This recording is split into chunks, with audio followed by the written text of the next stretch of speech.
Ini udah agak lebih lebar dari biasanya nih. Nah, jadi eh, kita langsung bahas market. Wait, tadi. Nah, jadi wait.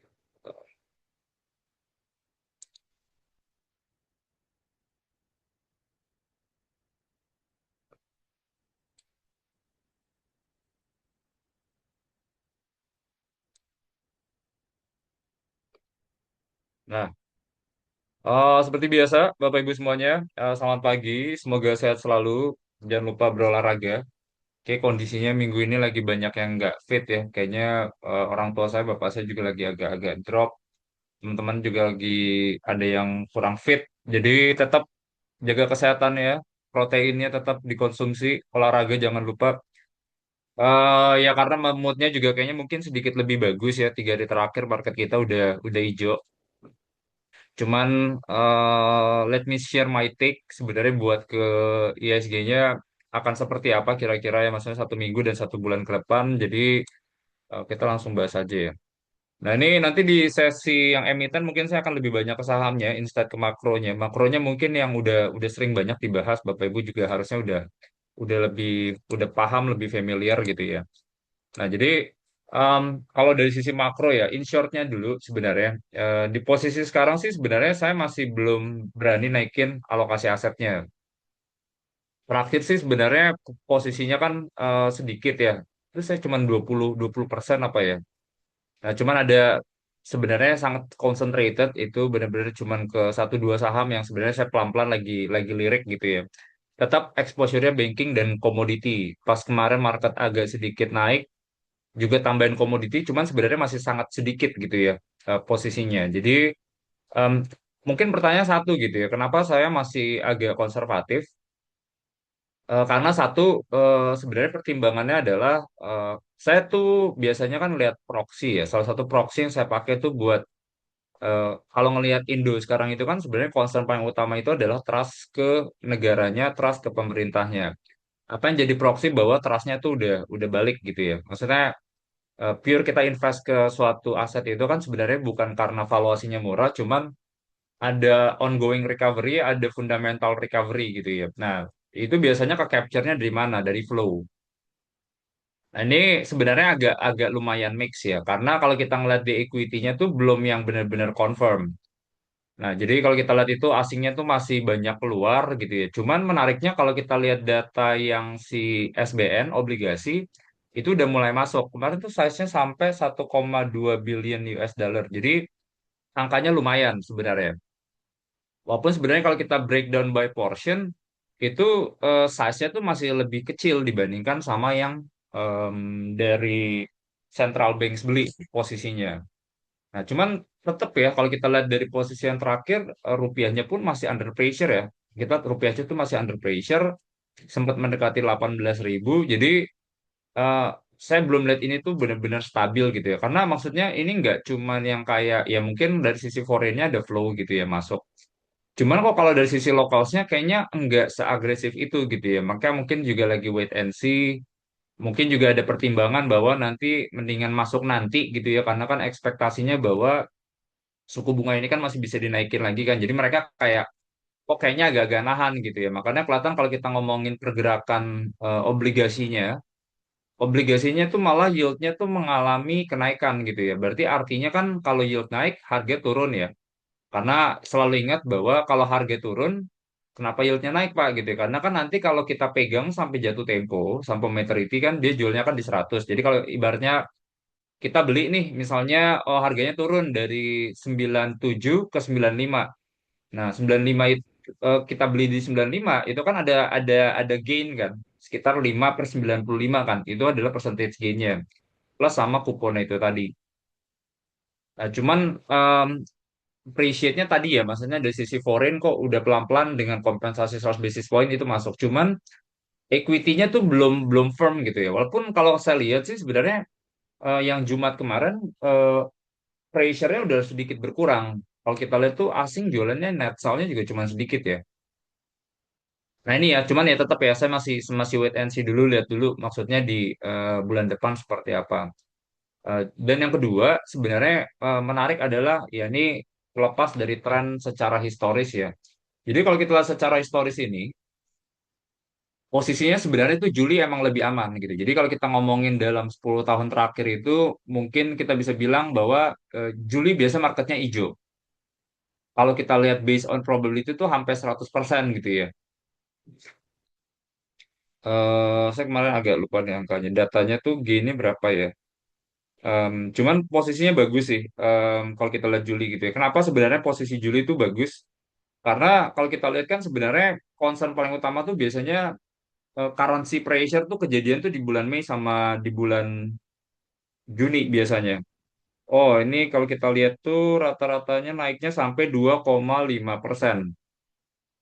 Agustus juga biasanya bagus, cuman ada satu tahun yang 2019 tuh kemarin dia negatif. Cuman Juli itu biasanya bagus gitu ya. Cuman emang kalau kita lihat secara historis, Mei sama Juni itu emang nggak terlalu bagus. Karena yang saya udah pernah state ya, biasanya tuh zaman-zaman Mei Juni tuh kayak rupiah tuh lebih kena pressure karena biasanya tuh orang ada yang kayak pemerintah bayarin utang misalnya. Terus habis itu kan misal bayar utangnya US dollar harus dibayar pakai US dollar gitu. Jadi demand-nya nggak terlalu bagus. Sama kalau kita lihat itu biasanya kan lagi musim-musim bagi dividen.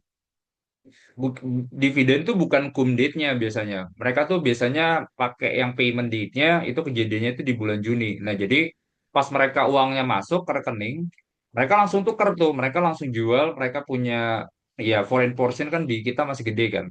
Ya mungkin somehow sekitar 40% gitu ya. Jadi mereka jual tuh semuanya. Nah, jadi Mei Juni itu pasti emang moodnya nggak terlalu bagus. Nah, cuman kalau di Juli yang sekarang itu eh, saya lihat sih harusnya pressure-nya lebih lebih sedikit berkurang ya.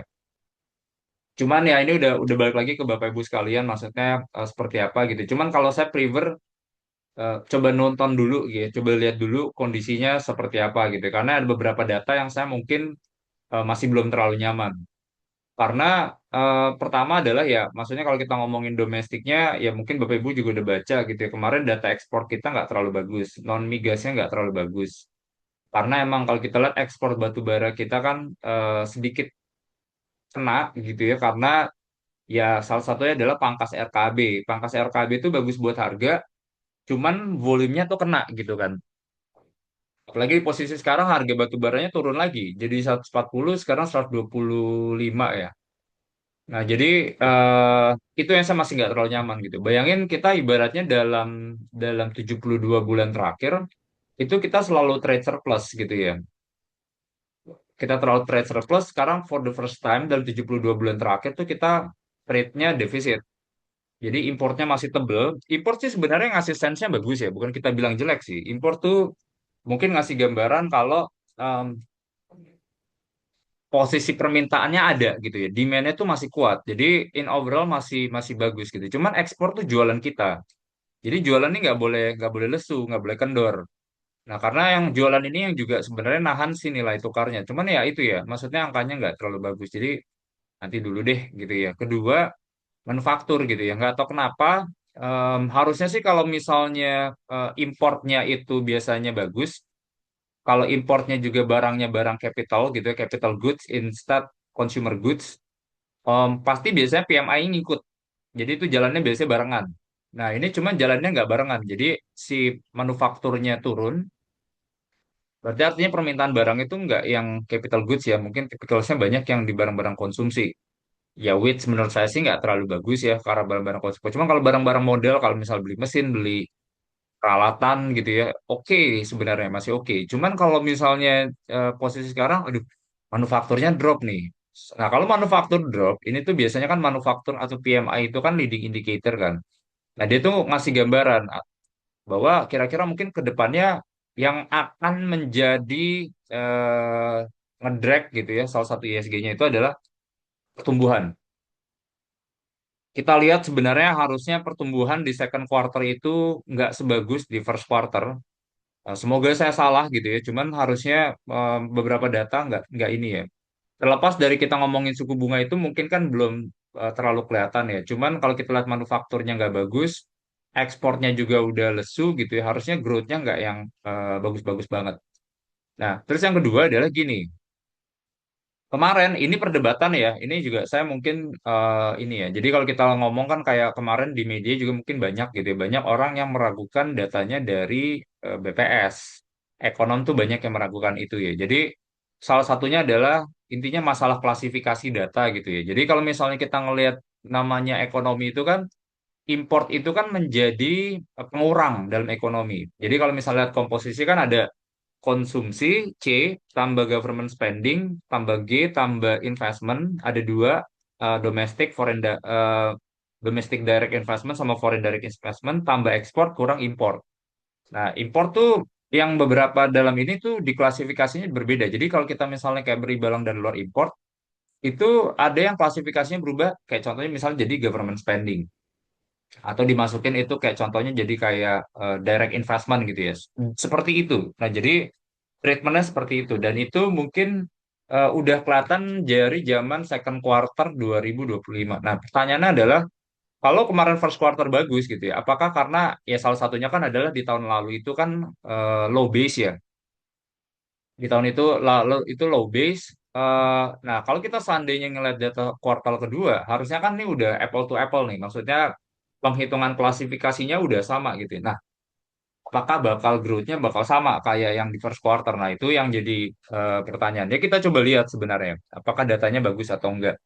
Karena kan anggarannya kan juga kemarin kan kena pangkas ya. Jadi harusnya sih itu ya. Mungkin kita nggak tahu nanti take-nya seperti apa gitu ya. Cuma selalu ingat bahwa pasar saham itu di-drive dari pertumbuhan.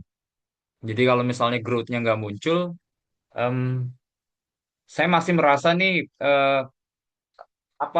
kenaikan indeksnya itu belum sustain gitu ya. Jadi itu sih yang saya sebenarnya masih masih agak sedikit hati-hati dulu. Jadi itu ya. Kalau misalnya global, global sih nggak ada yang ini ya. Global nggak ada yang worried. Oh, cuman ini sih menarik sebenarnya. Ini juga sebenarnya tesis ya, walaupun sebenarnya belum belum signifikan sih gitu. Cuman kelihatan sebenarnya kalau di global tuh ada sektor rotasi. Kita lihat kayak contohnya di Amerika tuh saham-saham yang Magnificent Seven itu udah sedikit mengalami penurunan. Itu kan ada Amazon, Alphabet, Microsoft, Apple, ada Tesla, Nvidia, satu lagi saya lupa lagi. Dia tuh kalau kita lihat secara return tuh pelan-pelan tuh udah decelerating tuh. Nah, pertanyaan adalah mereka rotasi kemana ya? Mereka banyak kayak contohnya ambilnya kayak semiconductor, Micron dan lain-lain gitu ya. Nah, cuman kalau kita lihat kemarin data yang ETF, ETF-nya semiconductor tuh yang si yang Funcheck itu yang SMH namanya Funcheck Semiconductor itu SMH itu udah kelihatan juga di accelerating gitu. Jadi sekarang kayaknya lagi kelihatan sektor rotasi, makanya kelihatan kayak Nasdaq-nya negatif, Dow Jones-nya positif. Nah, ini fase-fase yang sebenarnya ya selalu ada namanya itu sector rotation ya. Mereka ngeliat, ah ini kayaknya overvalue, kita coba shift dulu deh, ambil yang mungkin lebih lebih consumer, lebih konvensional gitu ya. Mereka Dow Jones-nya bagus, Dow Jones-nya all time high, Nasdaq-nya koreksi. Nah, kalau kita ngelihat di Korea, itu juga koreksi kan. Kalau kita lihat kan kemarin dalam beberapa hari terakhir, kemarin pun Jumat closing masih koreksi, Hynix, Samsung pada turun gitu. Jadi ada kelihatan kayak sector rotation. Nah, ini common ya. Nah, cuman kayak mikirnya satu gitu ya. Biasanya kalau namanya global sector rotation, ini kan ibaratnya nih growth stock gitu ya. Growth stock tuh apa sih? US, Taiwan, sama si Korea. Value stock itu adalah Indo. Maksudnya growth-nya typical conventionals gitu ya. Kita barangnya kan banks, commodity. Kita kan nggak riding the wave dari teknologi kan. Jadi ini ada potensi rotasi sebenarnya ke sini nih dari yang kayak si growth stock itu tadi ke value stock atau ke emerging market stock kayak Indonesia. Nah, itu yang sebenarnya harapannya bisa positif gitu ya. Karena limpahan limpahan kecipratan dikit aja misalnya dari Samsung gitu ya, fund manager global ini masuk ke Indo lagi, nah itu bisa jadi katalis positif ya buat ISG-nya. Jadi itu sih. Nah, kalau di posisi sekarang sih sebenarnya ini udah balik lagi ya ke Bapak Ibu ya. Kalau kalau saya sih ya tadi ngeliat dari situ, saya prefer wait and see dulu. Nanti kita lihat nanti ini di minggu depan seperti apa. Em, ada beberapa tadi saya udah share gitu terkait dengan growth, cuman potensi liquidity yang agak balik karena ada sector rotation tuh juga juga bisa nolong sih ya. Nah, cuman itu ya benar-benar ya, karena pilihannya sebenarnya kan kalau misal mereka mau masuk yang konvensional atau value stock ini nggak cuman Indo doang pilihannya gitu ya. Filipina bisa, Malaysia lagi cakep banget sekarang, Vietnam juga sama. Kemarin bahkan World Bank naikin statusnya si Filipina sama Vietnam tuh ke middle upper income gitu ya. Waduh, kita tuh udah bener-bener disalib gitu ya. Ini kayak pasti yang foreign-foreign ngeliatnya, ah mendingan saya taruhnya di sana aja, instead ke Indonesia. Terlepas dari kita valuasinya sangat murah ya.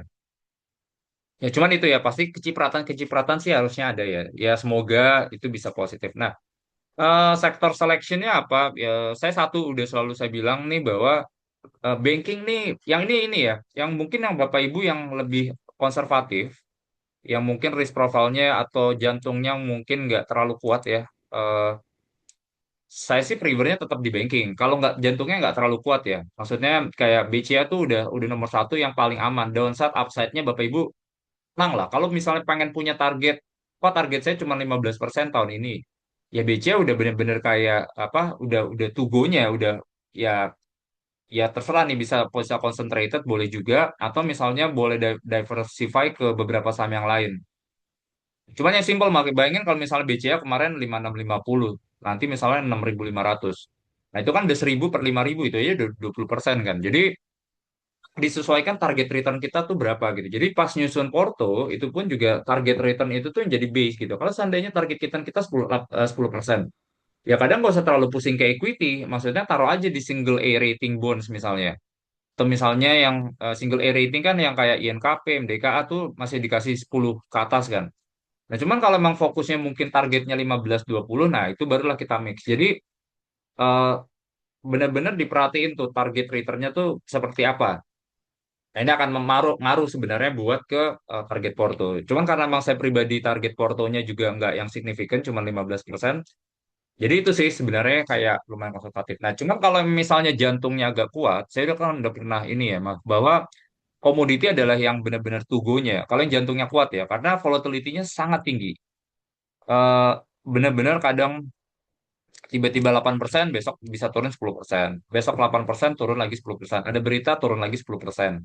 Nah, jadi itu ya. Makanya kenapa kemarin kalau beberapa saham yang menurut saya secara fundamentalsnya bagus, baliknya cepat gitu ya. Kayak contohnya yang saya udah pernah mention, BRMS naiknya banyak. Aman gitu ya, saya juga company-nya bagus gitu ya. Antam juga saya lumayan favor. Itu eh, trennya positif gitu ya, bagus. Nah, jadi Bapak Ibu boleh ke situ sih. Nah, jadi kalau misalnya ini ya dua sektor yang sebenarnya saya favor sekarang ya itu banking sama tambang. Cuman tambang ini ya porsinya masih belum terlalu banyak lah ya. Saya masih agak-agak tegang juga ya di posisi sekarang. Cuman kalau mau ambil exposure pun menurut saya sih oke banget ya. Jadi tambang-tambang. Nah, emas nih sebenarnya menarik ya. Emas nih sebenarnya menarik karena kan harga udah turun dalam. Mungkin tren emasnya ini juga in the short term kayaknya masih bisa turun, masih masih ada gitu karena kelihatan data yang kayak contohnya kita ngomongin ETF emas itu tuh trennya tuh lagi turun, jadi tuh dari yang kayak 2021 tuh ETF itu tuh biasanya buat investment ya, investment tuh kalau misalnya buat emas tuh seperempat demandnya tuh dimakan dari investment, setengahnya tuh biasanya kayak end user ya buat konsumsi, buat perhiasan dan lain-lain, buat buat ini yang cuma tuh ETF tuh yang kayak ETF gold dan lain-lain, sisanya tuh diambil sama si central bank seperempat juga. Nah, yang ETF-nya tuh trennya tuh lagi pada keluar gitu. Makanya kalau kita lihat yang GDXJ itu lagi pada keluar. Cuman yang saya udah pernah state juga, saya masih believe bahwa cerita emas nih harusnya sih bisa panjang. Masih bisa ada ruang rebound lagi ya. Angkanya berapa? Ya mungkin somehow di level 4.500 gitu ya, 10% atau 5.000 tuh masih masih make sense ya di posisi yang sekarang. Karena strukturalnya sih sebenarnya jelas ya. Maksudnya kita lihat tuh Eropa, bank-bank sentral Eropa tuh udah pelan-pelan buang obligasinya Amerika. Treasury 10 years-nya tuh mereka buangin. Bahkan posisi emas sekarang itu udah lebih tinggi dibandingkan Treasury. Kalau kita ngomongin Global Central Bank. Dan tren itu masih akan berlanjut. Satu-satunya aset yang bisa tampung liquidity-nya foreign treasury ini cuman emas sebenarnya. Nah, jadi kalau kita ngomongin panjang sih harusnya masih bagus ya, masih positif. Nah, cuman itu ya short term tuh biasanya kan orang lagi kayak dilema taruh uangnya di obligasi apa taruh di emas gitu. Karena kan obligasi yieldnya lagi pada naik-naik kan. Bunganya dinaikin, kuponnya lagi pada gede. Nah, itu eh, sedikit mengurangi attractiveness-nya buat emas gitu ya. Cuma kalau Bapak Ibu punya time frame-nya panjang, oke-oke aja. Cuman kalau ngomongin time frame-nya pendek gitu buat minggu depan, pressure-nya menurut saya sih masih ada ya di fase yang sekarang. Jadi either itu better nungguin flow dari ETF-nya jalan, atau Bapak Ibu ya udah pelan-pelan ambil dari di harga sekarang. Beberapa proxy yang saya liatin itu contohnya ya ada banyak ya, ada emas, ada BRMS, terus ada Archie kemarin naiknya juga banyak, ada PSAB. Cuma BRMS sih menurut saya growth-nya oke. Growth-nya oke, cerita underground mining-nya oke. Kemarin mereka juga udah ambil sisa saham yang dari bumi kan, yang mereka kan punya Citra Palu Mineralnya kan. Jadi udah 100% to own. Kemarin tuh sisa 4% lagi ya kalau nggak salah ya. Jadi CPM-nya udah jalan, kontribusi udah jalan, tinggal nunggu yang Gorontalo Mineralnya. Itu ceritanya masih tahun depan. Cuman growth-nya masih muncul sih. Jadi production-nya masih muncul, growth-nya masih muncul. Jadi oke. Archie juga sebenarnya menarik ya kalau kita lihat Archie ya. Karena em, ini kan sebenarnya tambangnya tuh grade-nya juga sebenarnya bagus ya. Saya sih bisa bilang bagus tuh kalau seandainya tuh mereka punya istilahnya namanya tuh kayak grading tuh gram per ton biasanya. Jadi kalau angkanya di atas satu itu grade-nya bagus gitu ya. Nah kan mereka tuh punya itu ada namanya tuh yang gede itu sekarang tuh mereka punyanya tuh dari yang Tokat Indung. Nah itu yang sama yang lagi jalan itu Araren sama Marawuwung.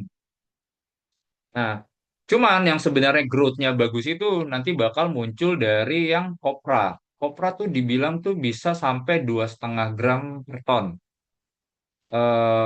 Jadi iya itu bisa sampai kayak sekitar 2,5 gram per ton. Dan ini yang bikin nanti production-nya mereka itu bisa langsung naik banyak gitu ya. Jadi kalau kita ngelihat angka 2025 ini 120.000, ya kita ngomongin 2030 tuh bisa 200.000 gitu. Jadi tren growth-nya tuh setiap tahun tuh bisa 13%. Jadi Archie ini sebenarnya menarik ya. Maksudnya kita ngelihat dari sisi positioning, dari sisi earnings gitu ya. Sales volume-nya muncul, tambang baru tuh yang si kopranya itu udah mulai jalan, harusnya bisa bagus ya buat company. Jadi ini ya buat buat long term goal tuh banyak ceritanya. Emas juga sebenarnya menarik sih, karena growth-nya tuh tiap tahun kan muncul ya. Cuma secara grade per tonnya, saya nggak ngelihat ini tuh lebih bagus dibandingkan sama yang lain.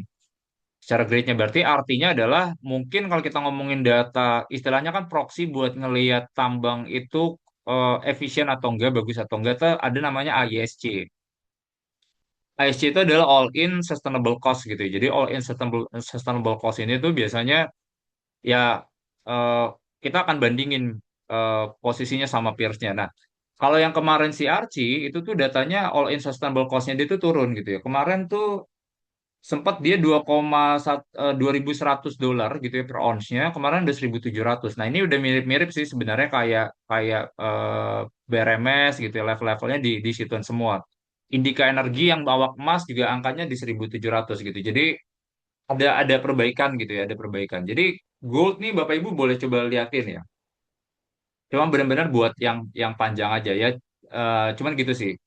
Yang dan BRMS juga kan banyak yang nanya, BRMS Bakri Pak, saya masih agak takut sama Bakri, trauma sama Bakri. Ya maksudnya mungkin nggak usah, masih ada proxy Bakrinya, cuman porsinya tuh sedikit ya. Terakhir sih mereka tuh cuman sekitar 20% kalau nggak salah di Bakri.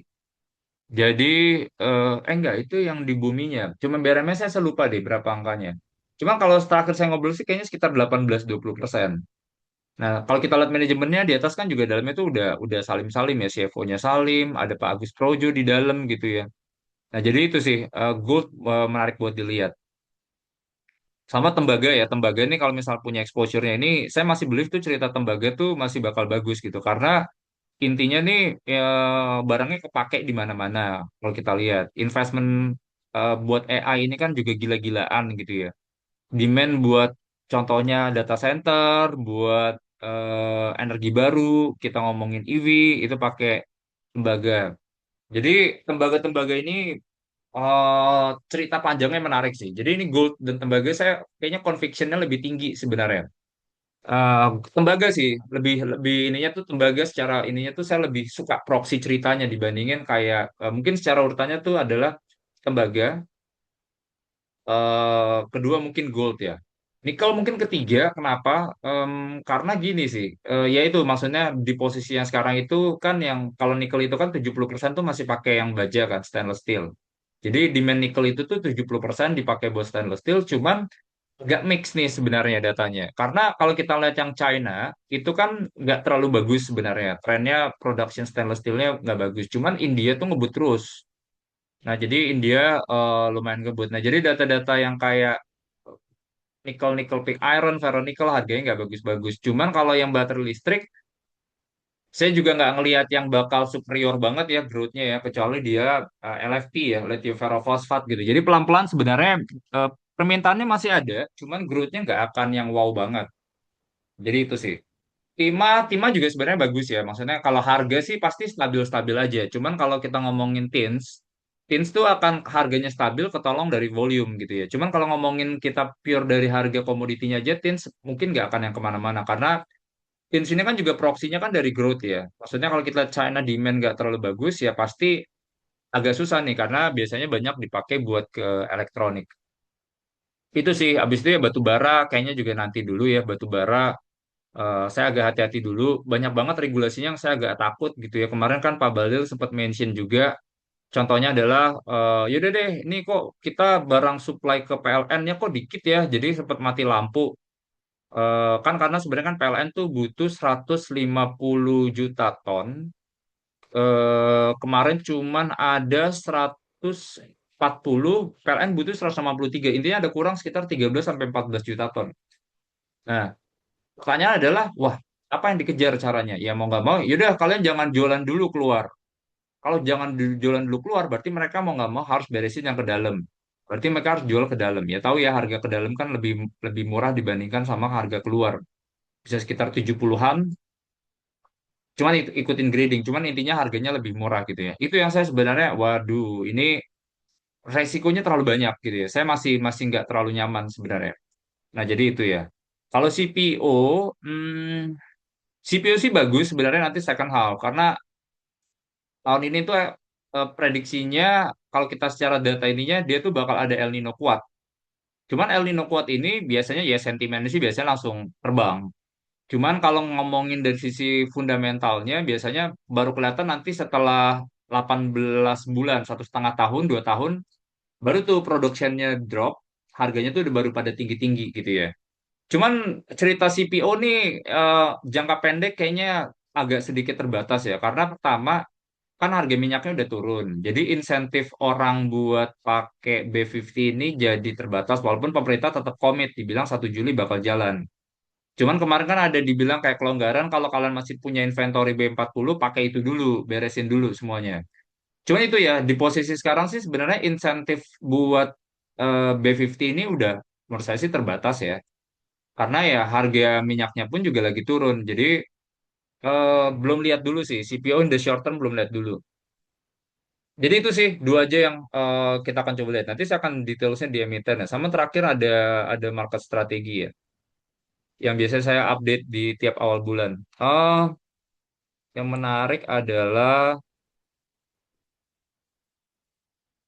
oh ini nih, ini sebenarnya saya juga lagi liatin lagi mencoba mempelajari ya. Karena di level yang sekarang sebenarnya ada kekhawatiran saya itu di global tuh debt tuh lagi pada tinggi-tingginya. Jadi kalau kita lihat itu kemarin tingkat utangnya US itu udah tertinggi sejak Perang Dunia Kedua. Itu udah 100% dari GDP. Kalau kita lihat tingkat utang AI yang related itu udah naiknya signifikan. Tingkat utang margin orang yang beli saham itu juga dibandingin sama M2 itu juga naiknya signifikan. Tertinggi dalam berapa tahun terakhir saya lupa. Nah ini kelihatan juga kemarin data consumer credit itu yang kayak contohnya orang pinjam pakai credit card itu angkanya naik dan tertinggi. Nah PR-nya adalah nggak ada masalah kalau seandainya defaultnya nggak muncul. Cuman crack-nya tuh udah agak sedikit muncul. Kayak contohnya kita ngomongin kartu kredit, itu ada kan namanya kan delinquency ratio ya. Delinquency ratio itu beda sama non-performing loan. Jadi dia ngelihatnya adalah jumlah orang yang default, jumlah gitu ya. Nah kalau misalnya NPL itu kan sebenarnya kan value size-nya sebenarnya dibagi sama total outstanding. Nah itu kemarin tuh angkanya naik gitu ya. Jadi em, ya kalau misalnya nanti once ya, ini debt level ini kan lagi tinggi-tingginya ya. Kemarin tuh di Korea lagi naik banget, di Taiwan juga lagi naik banget. Nah, ini debt ini pecah nih, aduh, utangnya ini ada tiba-tiba ada crack, ada default. Nah, ini kita harus agak hati-hati aja sih. Cuman so far sih masih belum di level yang menurut saya sih lumayan lumayan worried. Cuman itu posisi sekarang tuh sekarang orang over leverage ya sekarang. Em, terus itu, nah ini saya bilang nih bahwa mana tadi ya? Ini saya bilang tingkat utang US itu 100% GDP pertama kalinya. Ini yang saya bilang nih ETF emas kemarin ada outflow banyak 38,3 ton. Ini outflow terbesar sejak September 2022. Oh, yang paling jadi perhatian sekarang sih masalah tensi US Iran tuh cuman lagi nego-nego fee. Kalau bisa tuh kapal tuh yang lewat itu bayar. Jadi itu, nah ini kemarin harga properti di China datanya turun ke level terendah dalam 20 tahun terakhir. Jadi ini ngasih sense permintaan tuh masih lemah. Ini yang saya bilang nih Check lagi turun, Magnificent Seven trennya tuh lagi turun. Em, terus yang menarik adalah,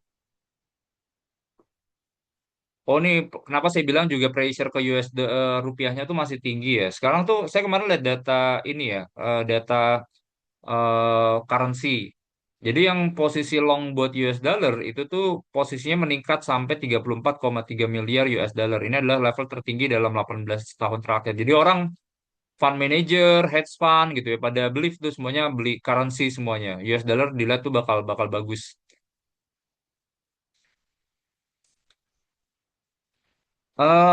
Paling ini ya, itu aja sih sebenarnya kalau dari makronya. Kalau dari sektor, kemarin growth-nya mobil bekasnya masih bagus. Ini tumbuhnya 7%, volume transaksinya sampai 15.000 unit. Eh, Positif, cuman ya kalau saya sih sebenarnya tetap ya kalau otomotif ini masih hati-hati dulu.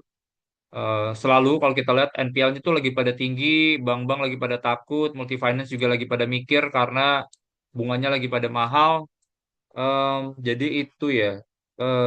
Ini data bagus ini kemarin nih. Si ASLC dia punya penjualan mobil bekas naiknya sampai 50%. Ini angkanya oke sih ya. Ini jauh di atas industri nih. Ya, ini boleh coba dilihatin nih. Berarti secara bottom up-nya kuat nih company-nya. Cuma secara top down, secara sektoralnya saya agak nanti-nanti dulu.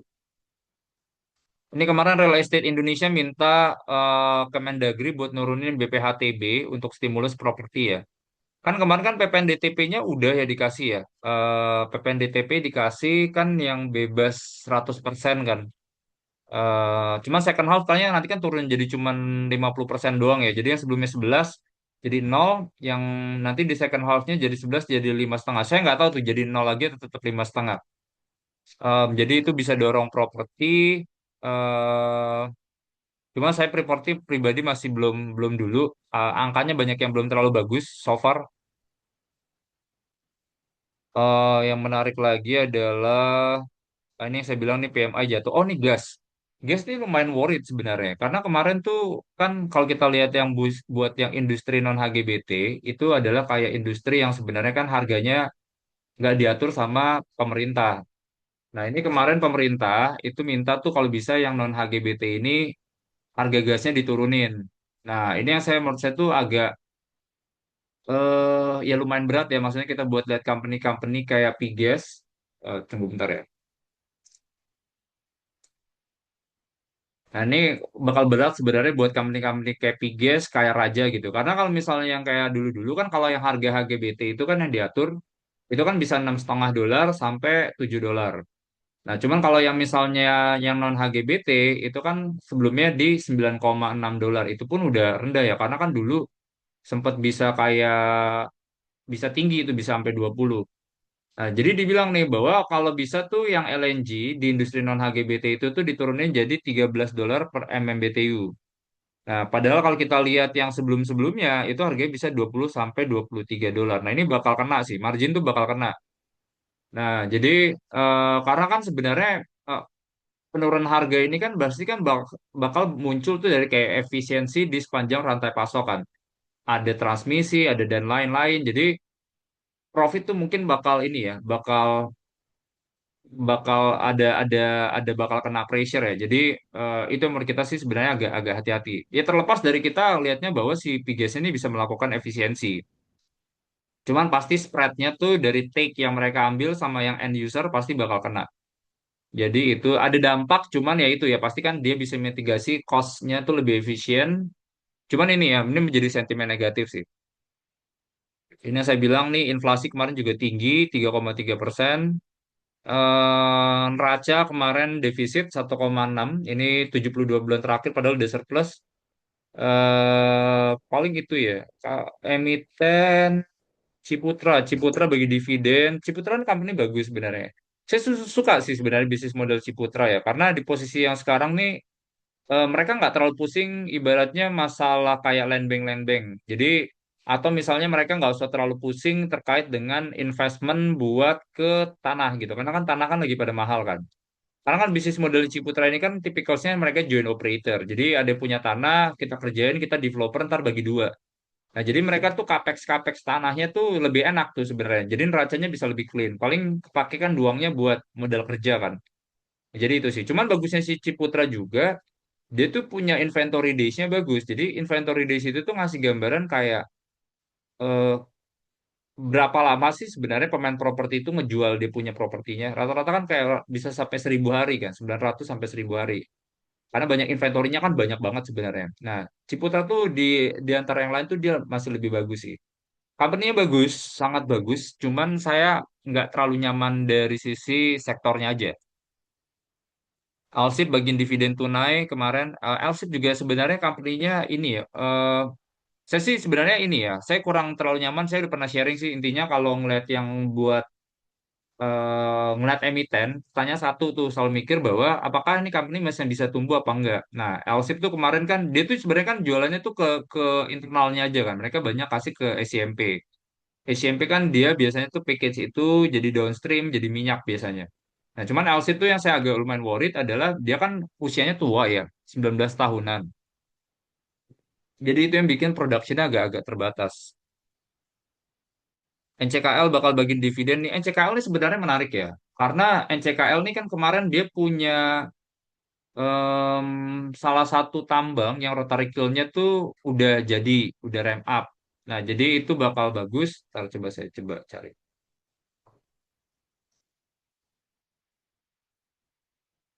Wait, ini.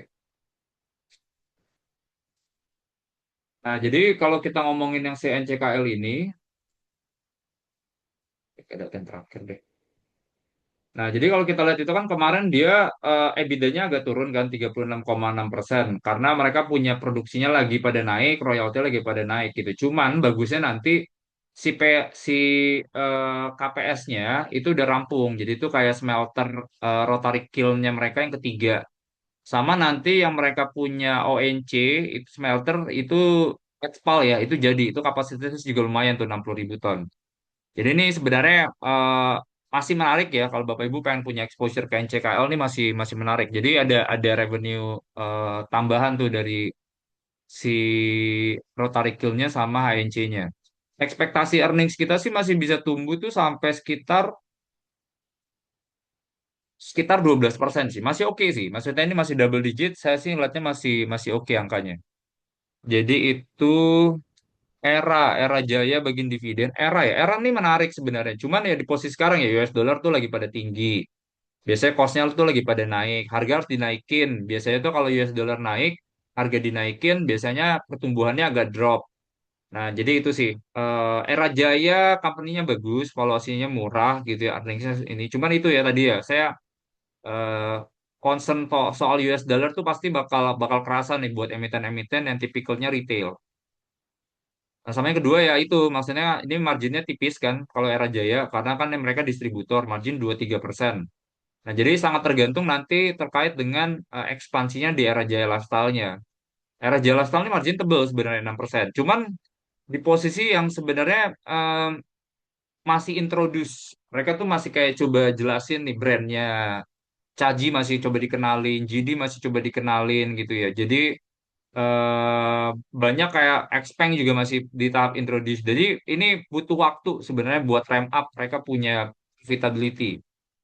Jadi itu ya. Mitratel nggak sentuh dulu deh kalau kalau misal bisnis Menara. Ini tipikal yang utangnya gede-gede itu biasanya kalau Menara. Saya nggak mau berani dulu.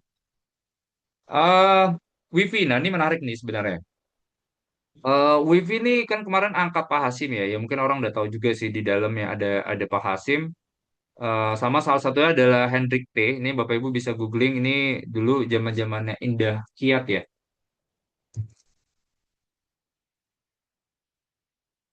Eh, ya dulu ini ya mungkin Bapak Ibu nanti bisa lihat ini zaman-zamannya dia tuh dulu X-nya APP, Asian Pulp and Paper. Bapak Ibu bisa lihat ya nanti di situ ya. Cuman ini ya kita ngomongin kalau pure dari bisnis ini sebenarnya menarik ya, bisnisnya menarik. Cuman ada beberapa komplain so far terkait dengan internet rakyat ini. Ya coba ngobrol sana sini survei ternyata klaim yang terkait dengan 100 Mbps itu nggak proof gitu ya. Makanya kita masih belum tahu tuh itu karena apa? Apa emang karena infrastrukturnya belum set up atau emang ternyata dalam perjanjiannya itu bahwa 100 Mbps itu dipakai limit sebenarnya kan biasanya kan kayak gitu ya 10 giga itu 100 Mbps habis itu pelan-pelan dia turun gitu ya. Cuman tetap ya saya sih masih believe bisnis modelnya kalau ngomongin jangka panjang naik. Cuman saya butuh eksekusinya dulu nih karena eksekusi targetnya dia itu kan sebenarnya sampai 2 juta pelanggan ya. Mungkin tahun ini 1 juta pun berat ya, karena data kemarin di first quarter pun baru 40.000. Nah, makanya saya coba pelan-pelan lihat dulu nanti data second quarternya. Kayak udah muncul belum? Pelanggannya udah mulai dapat belum? Mapa akuisisi Sports Direct bagus, ini positif. Dia 2,5 triliun ambil dari yang anak usahanya Atletica. Saya suka sih Mapa. Sebenarnya ini company-nya ceritanya saya masih suka sih, karena Indo tuh trennya sekarang lagi ke arah olahraga.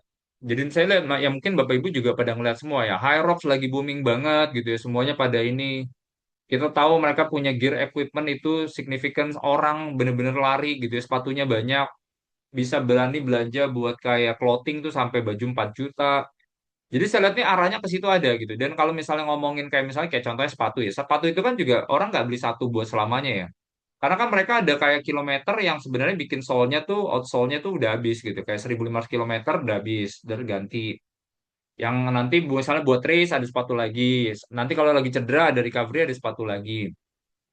Trennya ada sih di situ ya. Makanya kan kebetulan saya juga ada advisory ke sports juga. Cuman trennya tuh orang lebih berani spending gitu. Bisa dibilang orang dulu ngabisin uang tuh banyak buat kebar. Sekarang mereka tuh lebih prefer buat ya udah arahnya lebih ke olahraga. Wellness tuh mereka udah jadi salah satu yang mereka ngelihatnya tuh positif gitu ya, apalagi dengan adanya sosial media. Makanya sebenarnya cerita panjangnya sih masih masih suka sih. Kalau saya lihat sih buat Mapa masih oke.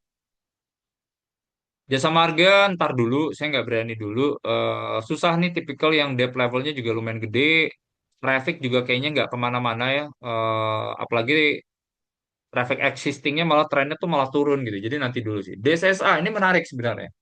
Ini kita juga lagi coba setup meeting sama emitennya ya. Ini kan company-nya sekarang kan tipikalnya holding kan, dia investment kan. Jadi dia nggak cuman yang kayak geraknya di batu bara, cuma pelan-pelan tuh energi baru kerjain, data center kerjain, My Republic-nya ada, internet gitu ya. Mereka banyak semuanya. Jadi ini sebenarnya company-nya menarik ya, kalau saya pribadi. Cuma itu ya, struktur ownership-nya ini yang saya masih nggak terlalu nyaman. Mora nanti dulu deh. Kalau saya sih sebenarnya agak hati-hati dulu. Ya ini paling komoditi ya. Ini komoditi Bapak Ibu nanti bisa baca. Em, kita kemarin indeksnya belum kemana-mana. In overall tuh masih negatif 0,3%. Walaupun 2 hari terakhir ini bagus ya. Cuman banking tuh lumayan ngangkat gitu ya. BCA kencang banget kalau kita lihat. Mandiri ada sedikit rebound juga. Ini dua emiten yang sebenarnya saya propose ya. BCA sama Mandiri. Kenapa? Karena kalau misalnya BRI, ya saya udah pernah state juga bahwa komposisi utang SMI-nya, bukan, kredit SMI-nya itu gede. Jadi saya cuma worried kalau nanti disuruh pangkas bunganya di bawah korporasi, dia tuh paling kena, NIM-nya paling kena pressure. Jadi itu buat si BRI ya, kalau kita forward looking. Cuman kalau ngomongin laporan keuangan, sebenarnya kemarin kalau data yang di 5 month, coba saya cek. Sebenarnya sih bagus-bagus aja ya datanya. Jadi itu sih. Kalau Mandiri tuh enaknya, saya sih sebenarnya suka kayak tren mereka punya kasa. Jadi intinya kayak komposisi dana murahnya bagus. Terus saya lihat diversifikasi kreditnya tuh lebih jalan gitu ya. Jadi oke sih. Em, kemarin juga Mandiri laporan keuangannya bagus ya, yang di 5 month-nya. Jadi mereka laba sebelum provisinya tuh naiknya sampai 14%. Terus mereka punya provisi itu udah turun. Itu 16% year on year gitu. Jadi biaya kredit mereka, resiko kredit mereka tuh udah turun. Jadi cost of kreditnya cuma 0,5 0,5 doang. Dan manajemen targetnya 0,6 sampai 0,8. Jadi kayak delivery asset quality-nya juga bagus sih. Makanya dua emiten ini yang saya lumayan lumayan nyaman sebenarnya. BCA sama Mandiri ya. Em, ya mungkin itu. Nah ini udah kelihatan ya ada sektor rotation nih, Korea lagi pada drop, nggak terlalu bagus. eh Komoditi ini batu bara turun. Ya batu bara saya lihat sih pressure-nya banyak ya. Apalagi kalau komoditi itu sekarang kan DHI udah jalan. Devisa hasil ekspor tuh PR sih sebenarnya. Karena ya itu maksudnya ini barang kita jualan keluar, hasil ekspornya masuk ke Imbara, ngendap dulu, walaupun nanti uang itu bisa kita jadiin kolateral buat kita pinjam lagi. Cuma pasti kan ada spread kan yang harus dimakan kan. Nah itu cost-nya tuh jadi pemain ke komoditi sebenarnya. Jadi itu yang kayak kurang terlalu nyaman. Ya, sama tadi ya kita udah bahas ya, coal produksinya turun, nanti disuruh jualan ke lokal juga, dan lain-lain dan lain-lain. Jadi nanti dulu. CPO juga nggak kemana-mana. Em, jadi itu goldnya oke, relatively. Oh ini 2% ya. Saya pikir kemarin tuh sempat di bawah 4.000 loh. Ini 4.170. Sekarang ini angkanya udah ada sedikit rebound sih weekly. Ini Bapak Ibu boleh coba liatin nih kalau kita ngomongin gold, boleh coba liatin. Nickel masih under pressure, minyak udah nggak kemana-mana ya. Oh, ini energi nih. Energi ini saya nggak ini sih. Kemarin kan Elsa naiknya lumayan banyak ya. Medco belum kemana-mana. Cuman energi-energi ini kayaknya so far in the short term kayaknya nanti-nanti dulu ya. Maksudnya nggak ada tensi, nggak ada apa-apa gitu. Jadi kayaknya dari sisi ceritanya relatively minim ya. Walaupun secara company-nya saya masih suka sih. Alnusa, Medco gitu ya. Saya secara company masih suka. Ya, apalagi Alnusa kan, yang ceritanya adalah masalah lifting. Cuma itu tadi tuh, liftingnya nih nggak intact gitu ya data ininya. Data APBN-nya tuh target liftingnya tuh nggak dikejar gitu. Jadi saya nggak tahu tuh, actualnya beneran muncul nggak tuh liftingnya dikejar. Nah, jadi itu aja sih sebenarnya.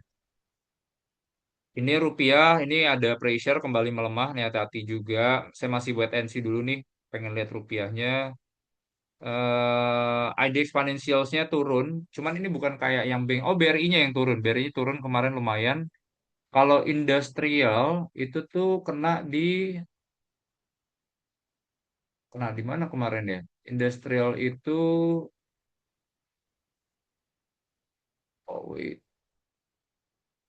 Oh, dia tuh yang IMPC-nya naik banyak tuh, IMPC, BNBR, UT. Kan BNBR kan ada rights issue kan. IMPC nih company menarik ya, cuman agak hati-hati aja sih sebenarnya. Kan dia property related kan, ada Alderon dan lain-lain. Jadi cuman kalau kita ngomongin dari sisi company, coba saya lihat. Ini tuh kan kita ngelihat dari yang posisi terakhir,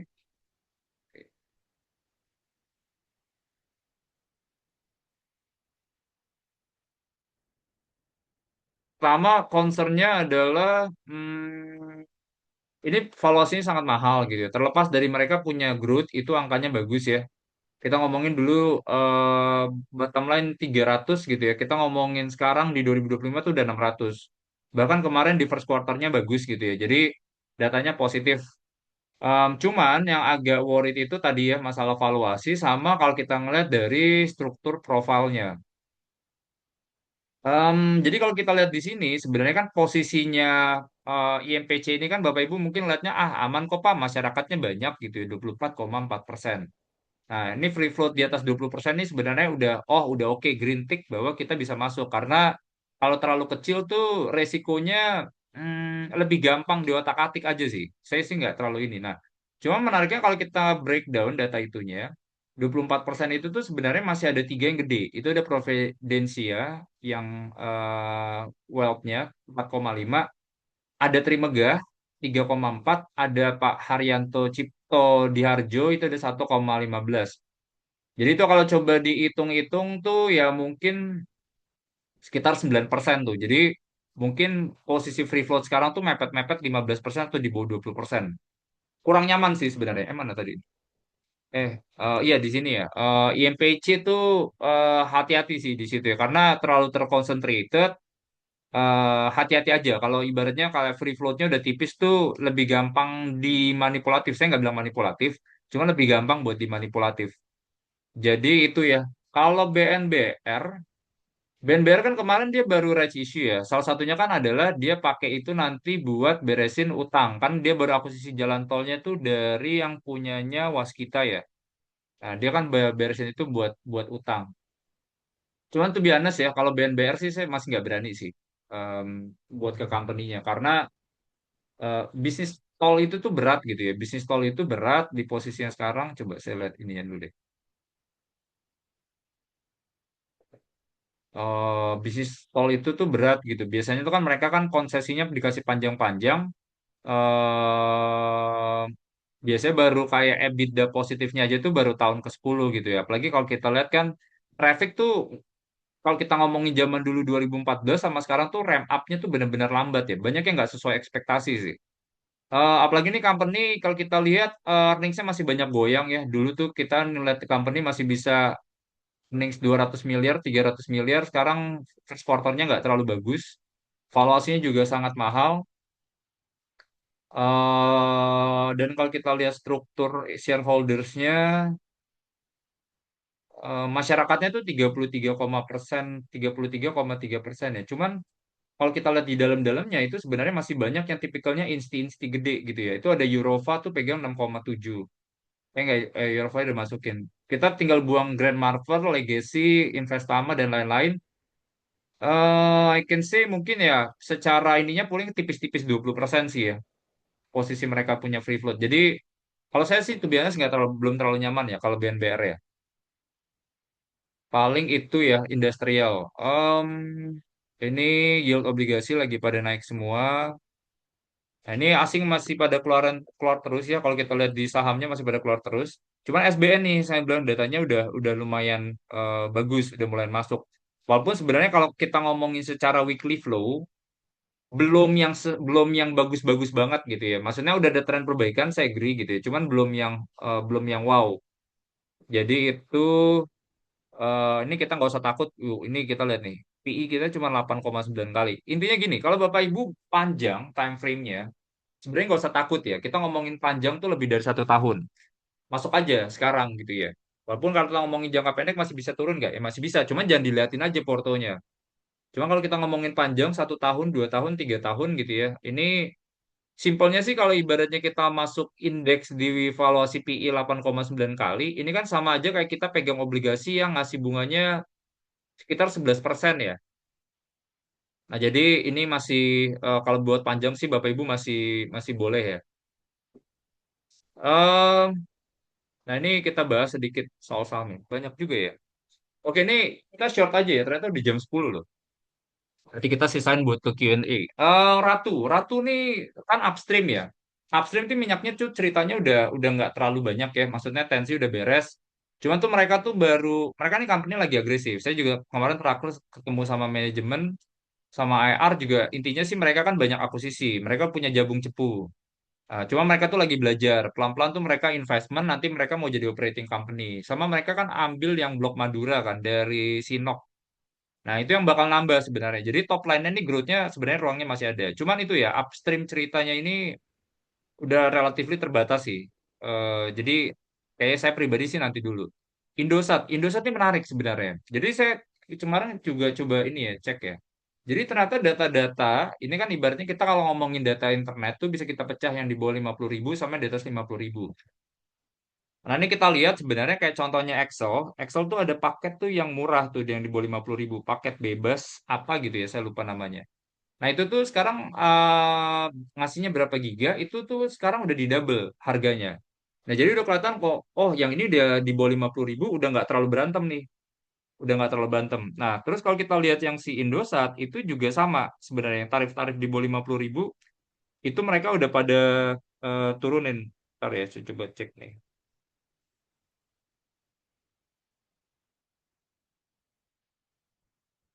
Hmm, Nah, jadi sebenarnya kalau kita ngeliat dari sisi traffic, dari sisi kompetisi tuh udah nggak yang se ekstrim sebelumnya ya. Jadi saya lihat sih udah lebih lebih mending sebenarnya. Jadi itu buat telco ya. Jadi cuman kalau Bapak Ibu pengen pick yang buat ini sih, kita lebih suka Indosat sih. Lebih clean, sinerginya lebih jalan gitu ya. Kayak revenue per megabyte trennya itu bagus. So far kalau kita juga klik mereka punya subscribersnya, ARPU-nya juga naik gitu ya. Jadi saya suka sih sebenarnya Indosat masih masih oke. Archie ini naik lumayan ya itu ya. Archie ini Bapak Ibu boleh coba pelajarin dulu. Cuman intinya tuh mereka punya tambang kopra itu yang grade-nya tuh yang tadi kan mereka punya Tokat Tindung. Tokat Tindung tuh ada 4 site gitu ya. Kan ada yang tadi Marawuwung, ada yang di Toka. Nah, itu tuh grade-nya masih bagus, 1,2 gram per ton kalau nggak salah. Jadi kalau di atas satu tuh oke. Cuman yang bagusnya banget yang underground miningnya mereka ini. Rencana jadinya sih katanya second half ini ya. Oh enggak, udah mulai kayak commissioningnya second half ini, cuma production angkanya muncul baru di early tahun depan, 2027. Nah, jadi itu ya, Archie, eh, coba dilihat dulu aja Bapak Ibu ya. Ini kalau pengen punya exposure ke gold, menurut saya sih masih oke ya. Impact ya, tadi saya udah jelasin, SGR ini batu bara trading. Cuman kalau kita ngeliat dari sisi trend earnings, kayaknya dalam beberapa tahun terakhir nggak muncul ya, labanya kayak pada drop ya. Ya, namanya juga batu bara kan secara volumenya kan lagi pada turun kan. RKB-nya kan lagi pada turun. Berarti artinya deal-dealsnya mereka tuh agak terbatas ya. Jadi itu sih buat ke SGR. Ya ini kan dulu kan kita bisa ngeliat company tuh zaman-zaman 2003, 2024 tuh bisa 700 miliar, 600 miliar. Sekarang dalam 2 tahun terakhir tuh udah turun tuh. 2025 kemarin 200 miliar doang. Jadi next-nya udah drop sih. Saya nanti dulu sih. Antam saya masih suka company-nya. Bapak Ibu boleh coba coba liatin. Ini oke. Cuan nanti dulu kalau buat yang grupnya PP, saya nanti dulu. Wifi tadi saya dijelasin. El Nusa, ya ini company-nya bagus, kuat. Cuman itu ya, saya masih meragukan kayak komitmen pemerintah buat beresin lifting aja sih. UT ini sebenarnya bagus ya. Yang penting saya udah suka company-nya. Cuman itu tuh, saya masih nggak terlalu nyaman sama kalau kita lihat laba kan earnings-nya kan trennya kan turun ya. Revenue turun kan dalam beberapa tahun terakhir. Karena itu pertama adalah demand alat berat tuh lagi turun kalau kita lihat. Terus sekarang kan harga batu bara juga turun. Volume turun, mungkin kontraknya Pama juga bakal drop. Kemarin si ACST ya, ACST kan ada ini ya, ada kasus ya. Nah, jadi itu aja sih sebenarnya. ADMR nih kan bisnisnya sebenarnya coking coal ya, jadi sangat tergantung sama stainless steel. Cuman bagusnya nih harga harga si coking coal ini tuh lagi pada naik sekarang karena kemarin di Australia itu baru ada regulasi baru. Intinya tuh thresholdnya tuh diubah. Jadi yang awalnya base case-nya 7 sampai 15, ini dibikinnya modelnya kayak progresif. Jadi bisa sampai 20, 30, 40. Nah, itu disinsentif buat miners di sana tuh buat bikin tambang baru. Jadi supply-nya drop. Supply-nya kan jadi drop ya karena ada royalti yang baru. Nah, jadi itu sih. Um, Sama Filipina ya. Filipina juga kemarin ada sempat ada disrupt dari sisi supply. Nah, cuman kalau kita ngomongin demand, nah itu yang saya bilang nih, demand-nya mix nih. China-nya nggak terlalu bagus, cuman Indianya lagi ngebut. Nah, jadi itu yang bagus sebenarnya buat ADMR ya. Cuman yang play-nya ADMR kan sebenarnya kan nggak cuman kayak coking coal ya, dia kan aluminium. Aluminium juga, saya lupa deh timeline-nya tuh 2027 sih, seingat saya ya. Mereka lagi bikin smelter aluminium, itu jadi cerita yang menarik. Boleh Bapak Ibu coba liatin dulu ini company-nya ya. Sebenarnya itu relatively kuat ya. Cuman sectoral play-nya nih yang sebenarnya saya masih ini. Karena kan harga-harga apa coking coal ini kan udah nggak setinggi zaman-zaman 2022. 2022 tuh harganya bagus banget. Sekarang tuh udah turunnya udah agak lumayan. Cuman Bapak Ibu boleh coba pelajarin sih. Company menurut saya masih menarik ya. Secara bottom up-nya kuat. Indika. Indika nih cerita gedenya kan sebenarnya diversifikasi ya. Kanon batu bara, 50 batu bara itu kan mereka punya yang Kideko, 50% lagi itu kan mereka ngerjain yang non batu bara. Itu ada Awakmas, Alfa, Energi Baru, dan lain-lain, Power Plant, itu mereka lagi kerjain semua. Nah, jadi itu sih, company-nya sih pelan-pelan arahnya ke situ. Saya lihat Alfa kan so far juga traction-nya bagus. Banyak yang suka juga.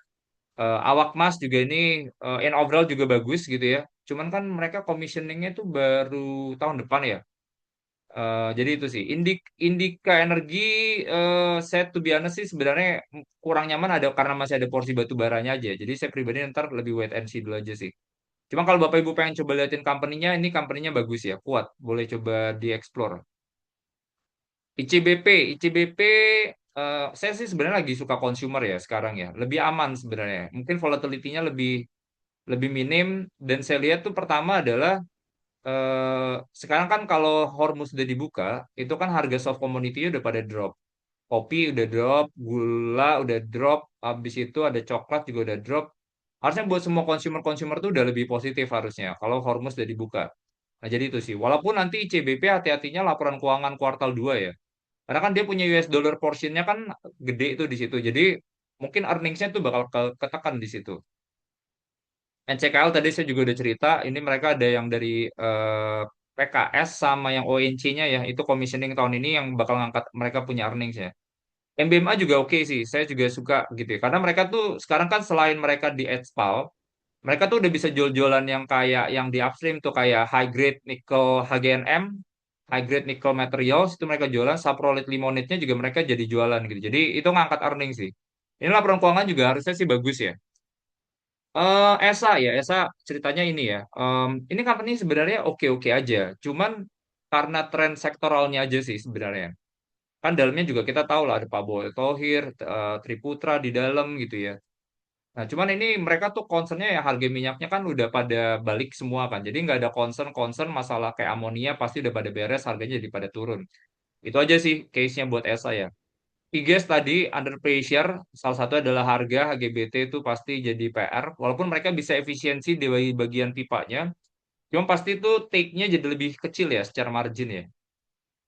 Tapi saya nggak sentuh properti dulu. Bull kayaknya udah, ya kita ngomongin tarif kayaknya udah nggak akan setinggi sebelumnya.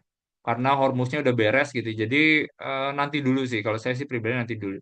Jasa marga nggak sentuh. Ini utang level saya masih agak kurang nyaman sebenarnya.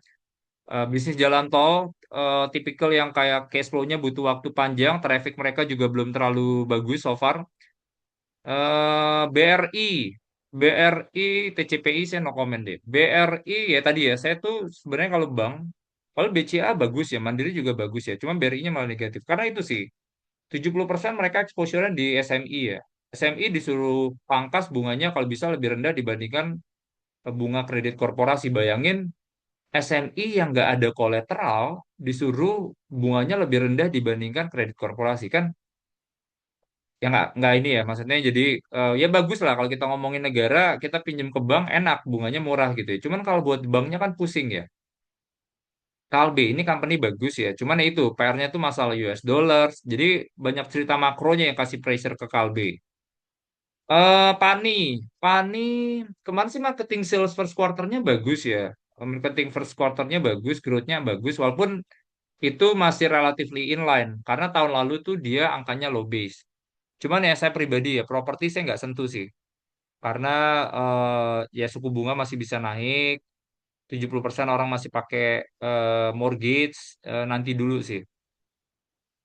Mayora saya masih suka, company-nya saya lihat ceritanya masih bagus. Soft commodity-nya udah drop, revenue mereka tuh banyak dari ekspor.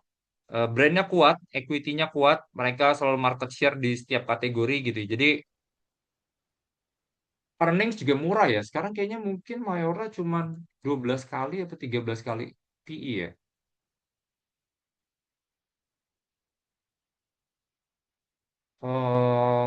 Bentar ya. Iya, cuma 10 kali PE posisinya. Padahal fundamentalnya kita ngeliat data first quarter itu laporan keuangannya bagus ya kita bandingin sama second quarter. Margin juga kalau kita lihat datanya berapa tahun terakhir juga angkanya bagus ya. Masih oke sih. Ini saya juga ngelihatnya masih masih oke sih. AMRT, AMRT bagus sebenarnya. Saya suka sih company-nya ya, AMRT. Kemarin juga kalau kita lihat kan resultnya bagus, angkanya bagus. Cuman itu ya PR-nya nih sekarang saya cuman nggak nyaman sama sama regulasinya aja. Itu aja sih saya nggak nyaman sama ininya aja. Karena kan KDMP kan masih training. Saya nggak tahu nih ntar balik training udah mulai beroperasi, udah mulai ada aneh-aneh nggak tuh. Terus Panin Life no comment. Semen saya nggak sentuh dulu. Masih oversupply, masih berat. Banting-bantingan bukan banting-bantingan harga sih masih pakai jadi kan semen Gresik ini kan punya semen Garuda ya yang semen harga bawahnya itu yang harga 40 45 ribu per saknya Itu yang trennya tuh ke situ semua gitu buat compete. Jadi bisa dibilang nih persaingan harganya masih tough ya di semen. Cepin, aduh ini ayam-ayam juga saya lagi kurangin porsi sih karena MBG-nya kan dikat ya. Jadi harga ayam tuh udah nggak yang seini sebelumnya. Makanya kalau Bapak Ibu coba cek harga-harga ayam, harga telur, harga ayam tuh lagi pada turun. Mapa saya masih suka ya terlepas nih dari koreksi, long term saya sih masih lihat ceritanya bagus ya. Earning saya sih masih muncul terus sih Mapa harusnya ya. Ini inflow outflow Bapak Ibu bisa coba lihat aja. Nih saya agak panjangin jadi 15. Antam masih oke, DSSA, wait and see, grup-grupnya PP nanti dulu. Aman menarik nih. Aman intinya saya suka sih sebenarnya company-nya ya. Cuman itu tuh harus jantungnya harus kuat nih kalau di pegang aman sekarang. Paling itu, nah ini udah nggak usah nih data nggak usah lihat. Saya pengen sedikit ini aja sih share terkait dengan saya kan biasanya update tiap bulan ya. Intinya sih sebenarnya ini Bapak Ibu bisa coba lihat ada beberapa hal yang sebenarnya udah relatively price in. Cuman worried paling saat ini adalah DXY ini dolar tuh lagi pada kuat gitu ya. Jadi itu yang kasih pressure juga buat ke rupiahnya belakangan. Um, dan kemarin kalau kita lihat juga si Kevin Walsh itu tone-nya lebih hawkish ya, surprising. Padahal biasanya kan kalau kita lihat Kevin Walsh ini kan biasanya lebih dovish. Trump juga maunya kan bunga turun. Cuma surprisingly si Kevin Walsh itu kasih statementnya lebih hawkish. Jadi ada ruang bahwa suku bunga masih bisa dinaikin. Cuman tetap ya, ini masih perang nih antara kayak naik apa enggak suku bunganya masih masih kebelah sebenarnya konsensusnya. Kemarin Bank of America bilang naikin 3 kali, kemarin si Neel Kaskari, Gubernur The Fed bilang naik lagi 1 kali. Cuman kemarin Goldman bilangnya kayaknya nggak akan ada kenaikan. So far sih probability-nya masih ada ruang kenaikan itu udah sampai 60% ya. Jadi saya sih kita masih believe bahwa masih ada ruang kenaikan ya. Dan ini agak hati-hati makanya kita lihat yang biasanya itu interest rate related ya, properti, otomotif, construction, toll road, bisnis menara, itu yang biasanya utangnya gede-gede. Nah, itu nanti-nanti dulu. Kalau dari sisi domestik, sebenarnya aimingnya masih sama. Intinya kita coba jadi proksinya adalah rupiah. Kalau rupiahnya bisa stabil di 17,9, kita appreciate. Cuma so far pressure masih kerasa. Kita juga apresiasi ya beberapa kebijakan kayak kemarin MBG itu ada hemat, Kopdes itu juga dipangkas, itu jadi harusnya bagus ya. Cuman tetap ya, nanti kita akan coba liatin data dari yang sovereign rating S&P. Nah, sebenarnya possibility yang sekarang itu adalah eh, masih ada ruang bahwa kita bisa diturunin rating obligasinya. Cuman masih tetap di investment grade. Investment grade itu kan butuh 2 kali ya kita turun jadi non investment grade karena triple B harus ke triple B minus baru ke double B plus baru kita jadi non investment grade double B plus. Jadi kalau kita masih sekali, nah itu masih ada ruang sebenarnya. Nah, jadi itu sih. Karena itu beberapa hal yang mungkin nanti jadi pertimbangannya S&P itu adalah pertama tingkat utang yang interest to revenue, pajak yang beban bunga yang ada dalam APBN terhadap pendapatan yang pajak tuh udah lewat dari 15%. Nah, itu jadi concern pasti ya dari S&P salah satunya. Dua sektor yang kita favor, lebih hati-hati dulu, itu ada perbankan sama consumer goods ya. Jadi nanti ini Bapak Ibu bisa bisa baca sektor yang kita masih hati-hati dulu ada properti, otomotif, sama energi. Tadi ya maksudnya batu bara banyak yang kena pressure, gas tadi juga disuruh turunin. Komoditi relatifly lebih neutral ya. Drawdown tuh bakal tinggi sih, maksudnya volatility-nya tuh bakal tinggi. Cuman kalau kita ngomongin long term, demand-nya harusnya masih bagus ya, khususnya buat AI, buat semiconductor. Cuman short term volatility masih tinggi ya. Jadi kalau Bapak Ibu pengen punya exposure, agak dibatasin aja. Kalau yang risk profile-nya konservatif. Cuman kalau yang agresif, mau agak gede pun nggak apa-apa sih. Ini ada saham yang kita rekomendasi ada BCA, Mandiri, Danamon, Unilever, Mayora, Cimori, sama Antam ya. Tiga banks, tiga consumer, satu komoditi ya. Em, Intinya kemarin kita nggak terlalu perform portonya. Kita ISG-nya 8%, kita 12,5%. Cuman ingat ya, ini kita nggak melakukan sector rotation, ibaratnya kayak tengah-tengah kita ada kayak drop saham atau jual saham. Karena kemarin tuh yang ngedrag lumayan banyak nih BRPT nih. Waktu itu kita kayaknya lumayan spekulatif karena kita lihat tuh kayaknya grupnya PP dia yang paling clean dari sisi struktur shareholdersnya. Valuasi juga masih make sense gitu ya. Cuman reboundnya juga cepat ya. Dalam beberapa hari terakhir ini tuh reboundnya cepat ya sekarang ya. Jadi itu buat BRPT sekarang berapa ya?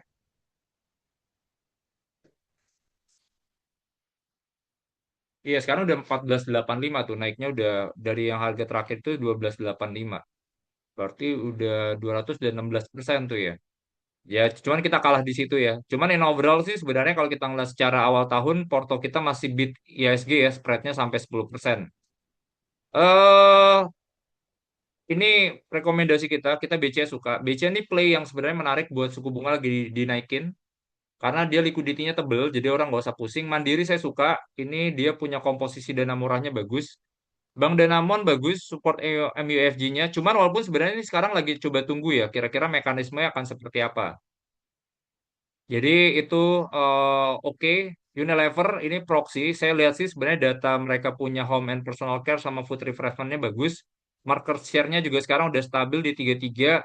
Mayora juga suka gitu ya. Mereka punya exposure-nya itu dari non-domestik. Harusnya positif. Di tengah rupiah yang lagi melemah. Cimori juga company-nya kuat, bagus. Mereka growth-nya tuh banyak muncul dari yang sosis sama nugget. Brandingnya juga kuat ya. Ini kelihatan nih earnings growth-nya itu masih bisa sampai 18 sampai 11% ya. Unilever nih turun karena tahun lalu kan dia dapat gain dari divestment ya. Jadi itu sama Antam sih. Kita suka Antam karena dia kan lebih lebih lokal, mungkin resikonya lebih lebih minim ya. Terus mereka punya RKB Nickel kan juga angkanya lebih tinggi. Jadi growth-nya masih ada nih. Bisa growth-nya tahun ini kita ekspektasinya dari konsensus sampai 42%. Jadi masih menarik sih ya company-nya ya. Mungkin itu aja Bapak Ibu buat hari ini kita langsung lanjut ke Q&A ya.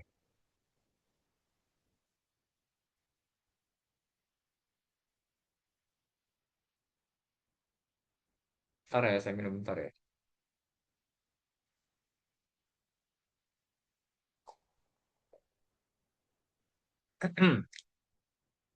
Oke, dari Pak Agus, apakah emas tahun ke depan masih potensi kembali ke 5.000? Waduh, berat. 25% berarti ya. Kalau kita ngeliat yang global-global sih, yang forecast-forecastnya sih masih maintainnya banyak yang di atas 5.000 ya. Pak Agus yang gede-gede itu. UBS, Goldman, GP, target mereka tuh masih bisa ke 5.000 sebenarnya. Kalau kita ngelihatnya hmm, dari fase yang sekarang ya,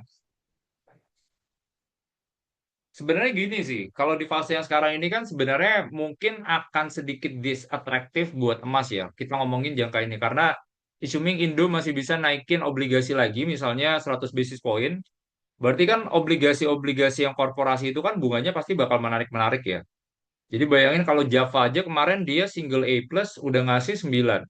Kalau naikin lagi 10, kita beli company kayak Java single A plus, mendingan saya ambil ke situ. Jadi mungkin secara investment trennya bakal banyak nanti ngambil ke korporasi. Nah, jadi arahnya ke situ sih liquidity-nya. Cuman kalau yang central bank, ini kan mungkin kita pecah dulu nih. Jadi emas itu tuh 50% tuh banyak yang dipakai buat end user, buat perhiasan dan lain-lain. Demand-nya sih mungkin ya akan segitu-segitu aja sih ya. Saya sih nggak ngelihat akan ada perubahan yang struktural. Cuman berarti tinggal dua aja nih sebenarnya, bank sentral sama yang dari investment. Nah, cuman kalau yang tadi investmentnya mungkin attractiveness-nya berkurang karena mereka either mereka lagi uangnya itu taruh buat beli saham-saham semiconductor, saham-saham AI, jadi demand buat goldnya agak sedikit terbatas. Jadi itu. Cuma central bank ini mix sebenarnya. Yang banyak beli itu kan masih dari Cina sama Jepang. Kalau kita lihat itu yang gede-gede karena ada masalah liquidity itu yang Rusia, Turki lagi pada jualan. Nah, jadi ini agak mix sih. Kalau saya pribadi sih mungkin masih masih bisa naik. Cuman kalau 5.000 kayaknya agak-agak berat ya, Pak. Kecuali nanti di tengah-tengah ada perubahan ya. Karena itu tuh tadi tuh investmentnya saya lihat nih banyak yang lebih atraktif nih alternatif asetnya. Kayak contohnya AI misalnya kan Korea lagi turun dalam, Nasdaq juga lagi turun dalam, jadi ada atraktif di situ. Jadi itu ada potensial shifting ke situ sama obligasi-obligasi di global yang udah pada naikin tuh. Kemarin kan European Central Bank pada naikin, terus kemarin inflasi di Korea juga naikin, mungkin mereka ambil ke situ. Jadi attractiveness goldnya tuh yang buat investasinya jadi agak sedikit kurang menarik sih Pak. Ya mungkin kalau saya possibility-nya sih mungkin 4.500 ya Pak. Kita forecast-nya sih masih di 4.500 ya. Pak Yuwono, Kevin Walsh yang hawkish, izin tanya kenapa bullish ke emas mengingat demand untuk gold masih banyak didominasi si investor baru central bank. Itu sih sebenarnya. Kalau dari yang central bank sih agree sih Pak. Kalau kita ngelihat pemilikan central bank ke foreign US Treasury yang 10 tahun tuh trennya tuh turun terus gitu ya. Demand-nya tuh sekarang banyak pelan-pelan tuh mereka ambil emas.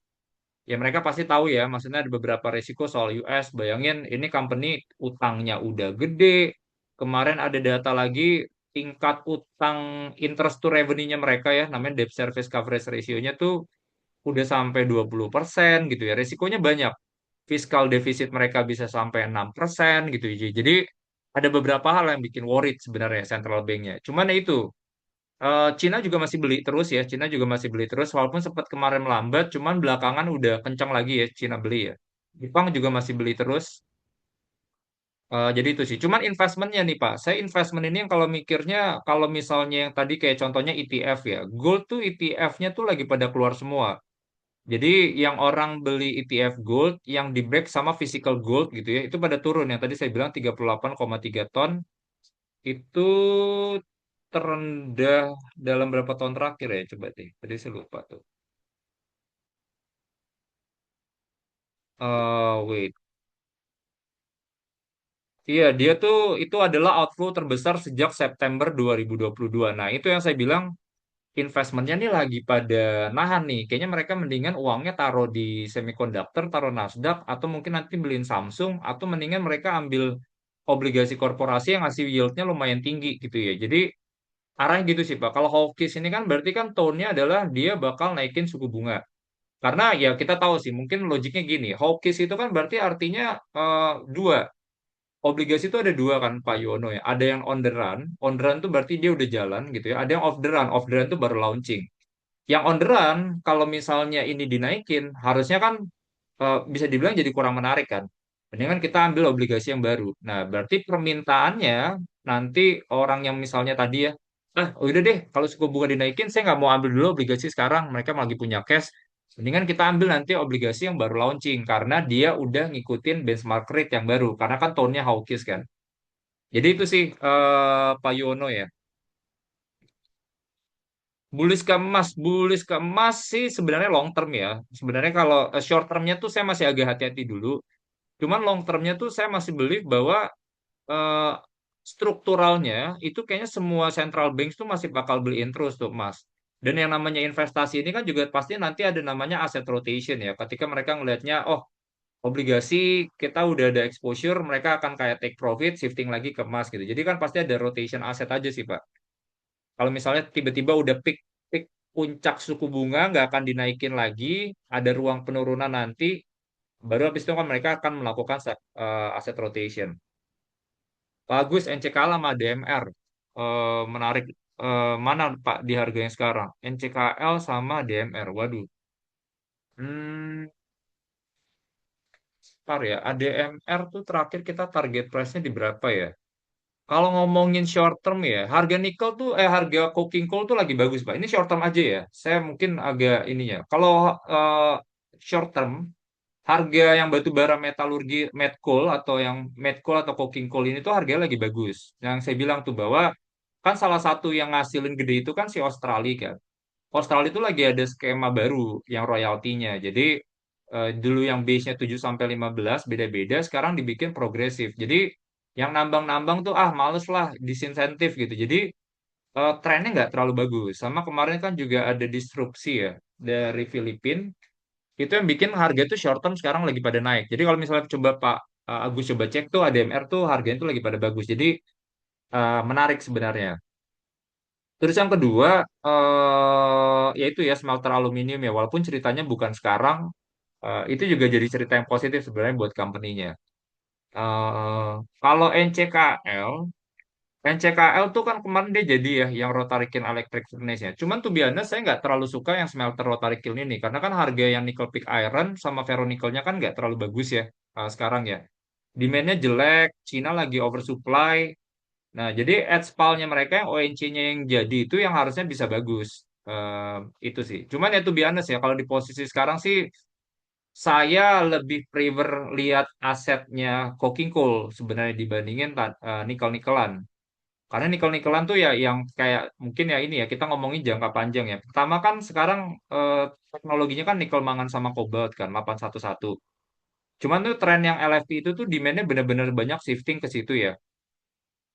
LFP, habis itu sekarang kan ada LMFP, jadi harganya tuh bisa lebih murah dan setinya lebih bagus gitu ya. Jadi saya lihat sih sebenarnya eh, secara itu tuh posisi NMC itu tuh masih tinggi 55 karena kan US gede ya di situ ya. Nah, cuman kalau kita ngomongin China, China ini kan market share-nya paling besar gitu ya. Kan di dalam ada BYD, ada Geely, ada Ion, ada Baik. Wah, yang gede-gede di situ semua gitu ya. Trennya tuh semua mobil yang mereka akan launching tuh semuanya LFP gitu. Jadi saya lihat sih harusnya mungkin demand-nya nikel tuh yang masih ada, cuman nggak akan yang growth-nya tuh yang kencang banget sih, Pak. Jadi itu sih. Jadi kalau disuruh pilih sih saya kayaknya lebih ke ADMR ya. Pak, 1 tahun aman atau BRMS? Waduh, berat banget ya. Saya aman sih. Saya suka cerita tembaga sebenarnya karena ini barangnya susah. Jadi sampai 2030 pun bakal defisit terus sih trennya Pak Deddy. Jadi ini karena barangnya susah, harganya bakal naik, permintaannya tinggi. Jadi yang punya punya barang tuh pasti harganya bakal bakal positif. Apalagi aman kan maksudnya udah beres ya smelternya kan. Karena kan dulu kan kita nggak boleh jual kayak biji-bijian kan. Kayaknya mereka smelternya udah beres, jadi mereka bisa olah tuh. Jadi dari copper ore jadi copper konsentrat jadi copper katoda.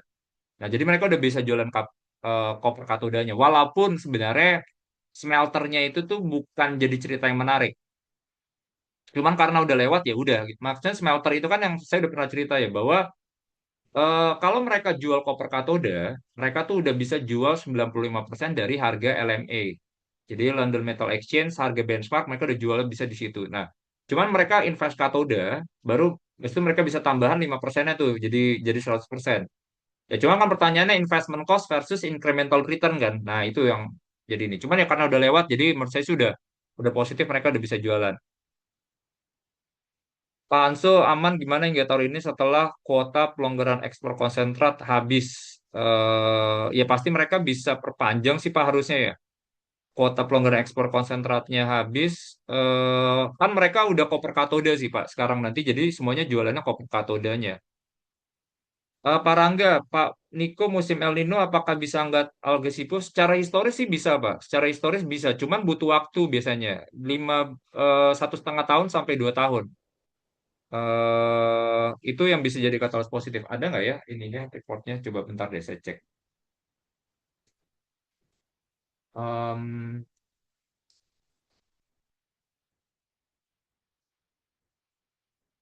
wait, ya saya coba cek ya.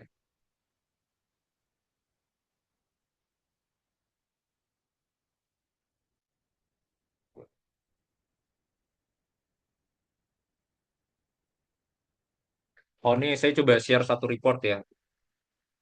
Ini yang report yang dari Panin.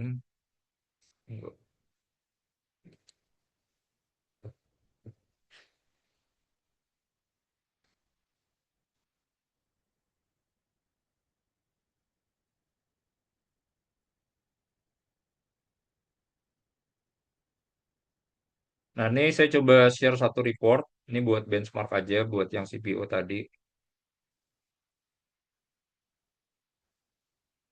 Nah jadi kemarin kita tuh ada bikin report soal DSNG nanti Bapak Ibu ini ya. Nah saya cuma pengen sharing ini aja nih beberapa bagian di sini. Nah, ini yang data industri overview-nya ya. Jadi ini biasanya kan yang jadi patokan tuh biasanya CPO dan soybean tuh biasanya tuh jadi substitusi kan. Biasanya tuh gerakannya tuh barengan. Cuma saya pengen nge-highlight bagian yang ini nih, yang grafik 12. Ini namanya Oceanic Nino Index sama harga CPO. Jadi kalau kita lihat Nino Index-nya itu lagi pada tinggi, nah ini yang bakal positif ya. Cuman ingat ya selalu bahwa ini kan nanti akan ada El Nino Godzilla ya. Jadi nanti ada strong El Nino, ekspektasinya di second half 2026. Probability-nya bahkan tinggi ya, 82% di Juni sampai Agustus. Nah, kalau kita ngeliat yang strong El Nino 9798 itu dorong harga CPO-nya tuh dari yang 97.500 Malaysian Ringgit per metric ton jadi sampai 2.500 Malaysian Ringgit per metric ton. Kita ngeliat 2015, 2016 itu dari yang 23 jadi 32. Nah, cuman ingat ya, oh sorry, timeline-nya bukan 1,5. Time lag-nya tuh 4 bulan sampai 12 bulan. Baru kelihatan harganya. Cuman ya biasanya gitu ya, nanti kalau misalnya udah mulai kering, nah ini yang menurut kita sih bisa dorong ke harga CPO-nya. Cuman tadi ya pasti ada lag. Nah, ini posisinya adalah strong El Nino ya. Jadi itu bisa jadi katalis positif buat CPO-nya. Cuman itu ya fokus tuh nanti sama yang tambang-tambang yang muda aja tuh Parangga. Karena yang kalau tambang-tambangnya udah di atas 15 tahun, produksinya udah makin berat tuh biasanya. Mereka jadi mau nggak mau tuh biasanya kalau yang produksinya dikit, mereka mau tetap jualan. Either mereka nanti itu beli dari pihak ketiga, ya paling kan harganya juga udah mahal ya. Party gitu ya. Atau replanting. Cuman kalau replanting pun kan sebenarnya juga nggak sebagus kalau seandainya tanahnya tuh tanah baru. Dan butuh waktu tuh kalau misal mereka bisa replanting, mungkin baru kelihatan tuh 5 tahun ya, 5 tahun tuh saya lupa di 5 tahun apa 7 tahun tuh kalau replanting baru kelihatan tuh angkanya. Jadi itu sih, Parangga ya. Pak Niko, apa perusahaan terbaik di setiap sektor dan kelebihan tiap perusahaan? Waduh, nih sama kayak pertanyaan minggu lalu nih. Kayaknya saya udah jawab ya kemarin ya, Pak Erwin ya, yang minggu lalu ya. Banking sekarang saya BCA. Saya suka LDR-nya rendah, liquidity-nya posisinya kuat, suku bunga lagi pada naik. Saya start dari A kali ya. A tuh otomotif. Otomotif kalau kita tuh sekarang lebih suka ke auto. Auto tuh lebih clean aja sih. Neracanya bersih, growth-nya masih bisa tumbuh. Astra tuh concern-nya ada di UT sama Ali. Yang mungkin lagi agak sedikit melambat ya. Jadi kita auto. Apa tuh? A, B, banking. C coal. Berarti coal itu Adi saya suka. Adi tuh saya di posisi sekarang tuh mereka punya cash cost-nya lagi bagus, rendah karena mereka ngerjain tambang tuh semuanya sendiri. Jadi kalau harga batu bara turun tuh mereka masih bisa cover tuh. Jadi masih bisa punya margin spread-nya bagus. Adi saya ini cool. C. Semen, semen sih nggak favorit sektornya. Cuma kalau disuruh pilih lebih ke INTP karena racanya lebih clean aja. Dan racanya lebih bersih sih sebenarnya. Jadi itu apalagi nih A B C D ada nggak E eh, M F habis itu apa tuh G H I F G properti sih kayaknya lebih pakuan. Saya suka yang beritanya tuh recurring sebenarnya, racanya lebih clean, lebih bersih. Company-nya kuat walaupun valuasi nggak murah-murah banget ya, cuman karena mereka recurring saya lebih suka sih ceritanya. Kalau misalnya energi itu prefer Medco. Medco nih bayangin ya kalau misal kita ngomongin energi itu valuasi udah 2 kali Medco sekarang. Medco tuh bisnisnya diverse. Bisnisnya diverse, cuman emang PR-nya nih dia tuh kan growth-nya tuh munculnya dari anorganik kan, akuisisi sana sini kan. Jadi utangnya aja yang PR. Cuman once itu udah settle, operating cash flow dari yang investmentnya mereka tuh harus bisanya nutup. Sama kan mereka ada investment di aman kan. Jadi itu ya. Siapa lagi ya? Energi, metal mining. Metal mining tuh ada banyak sih. Kalau misalnya buat nikel-nikelan, yang bagus ya. Wah, ini susah sebenarnya. Antam sih saya suka sih. Kalau buat exposure ke nikel saya suka. Antam saya suka. Inco juga saya company-nya menurut saya sih bagus ya. Inco Antam sih oke ya. NCKL growth-nya agak-agak limited sekarang. Itu ya. Merdeka juga oke sih sebenarnya company-nya. Mereka lebih diverse saja. Terus itu ya, apalagi ya? Hospital, rumah sakit, ya. Ini dalamnya backingannya Jarum. Ada uang masuk kemarin lagi akuisisi sana sini, jadi growth-nya tuh bisa muncul terus tuh, Hermina. Mereka emang ada PR-nya tuh ada sama BPJS aja. 80% mereka sama BPJS. Itu aja sih. Cuman growth-nya saya lihat sih masih oke harusnya. Apalagi ya, Telco sih Indosat. Indosat sih lebih clean, sinerginya lebih jalan. Revenue-nya tuh lebih ke diverse gitu ya. Saya suka ceritanya. Menara nggak sentuh dulu, cuman kalau disuruh ambil tower, saya suka. Lebih bagus, lebih ini ya, growth-nya lebih oke, bisnis fibernya lumayan jalan. Terus apa lagi ya? CPO DSNG udah ini paling clean dia. Fatty acid-nya rendah, production-nya bagus. eh udah semua kayaknya ya. Harum, Harum nanti Pak. Maksudnya Harum nih saya lagi nunggu eksekusi PT Posnya aja sih sebenarnya. Karena kan kemarin tuh intinya gini, Harum tuh mereka punya yang si tambangnya ini kan, ada saya lupa deh namanya apa gitu. Nah dia tuh ngambilnya tuh masih kan dari pihak ketiga. Nah kalau pihak ketiga kan saprolite limonite kan harganya lagi tinggi kan, mahal, marginnya jadi ke pressure. Nah kalau mereka udah full integrated harusnya bagus. Gimana cara integratednya? Mereka ada PT Pos yang jualan di upstream. Ya, cuman PT Pos ini tahun lalu itu baru dapat berapa ya? 1.400.000 saya lupa. Cuman targetnya tahun ini 10 juta itu dari PT Pos semua. Cuman yang di ujungnya nih di midstream itu mereka bisa ambil sampai 14 juta. Cuma 10 jutanya tuh di awal tuh mereka bisa ambil dari PT Pos. Nah, jadi itu sih sebenarnya bisa jadi cerita yang bagus. Pertanyaannya adalah dia bisa nggak ramp up sampai dari 1 juta ke 10 juta? Itu aja sih. Jadi saya sebenarnya Harum company-nya bagus, cuman lebih wait and see. Cuman kita ngomongin sebenarnya kayak nickel player, semuanya kan rata-rata udah integrated ya. Inco integrated, NCKL juga integrated, upstream downstreamnya tuh mereka yang kerjain semua. Jadi itu sih kalau disuruh pilih sih saya mendingan kayaknya ya ambil yang kayak Inco gitu ya, yang udah ini udah lebih kelihatan, atau Merdeka Battery Materials gitu ya. Jadi itu sih Pak kalau menurut saya ya, Harum ya. Harum tuh butuh eksekusinya dulu nih. Saya lagi nunggu eksekusinya. Itu aja sih. Bapak Ibu ini udah lewat 4 menit. Saya juga ada kebetulan harus ada acara. Bapak Ibu terima kasih ya buat sesinya di hari ini. Semoga bermanfaat, semoga insightful. Selalu ingat ya, jangan telan mentah-mentah. Saya bukan yang paling benar. Saya banyak salahnya juga, banyak dosanya juga. Kasih rekomendasi yang nggak pas mungkin. Jadi tetap didudil. Makasih. Semoga eh, Bapak Ibu bermanfaat ya buat keputusan investasinya. Sehat-sehat semuanya. Makasih Pak Deddy. Amin, amin. Doain ya Pak lancar semuanya. Pak Joseph juga makasih banyak. Iya, doain nih Pak lagi siaga nih minggu-minggu ini. Pak Erwin juga, Pak William, Mas Anang, makasih banyak. Pak Gunadi, Pak Rangga, Bu Yanti, Pak Agus. Bapak Ibu, saya izin live ya. Makasih, makasih Pak Andromeda.